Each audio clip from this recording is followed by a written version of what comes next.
И съдийският сигнал, който вече е факт. Директен изстрел право в стената. Ще се стигне ли до нов изстрел? Да, нанесе го футболист на септемврийци, но над вратата. На втората част. Центриране на далечната града. Отклонена топка от Реджебов, но над вратата на Здравков. През втората част сините ще нападат надясно на вашите екрани, докато съдийският сигнал е даден. Изстрел на Николов, право в ръце. Денислав Костов.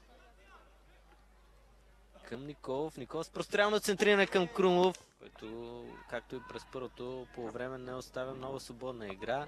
Сега грешка на Септември. И още нанесе изстрел и 1-0 в полза на Левски.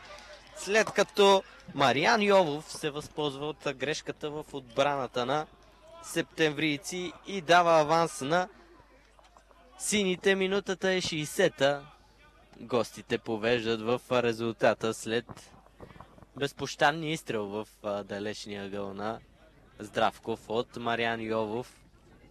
Ето, че по-настоятелната игра на Левски през второто полувреме дава резултат и сините се приближават. Пред себе си Митев, Динев центрира с удобния си ляв крак. Митев излиза, за да пресече топката. Дали е изчистена от гол линията? Имаха някакви претенции.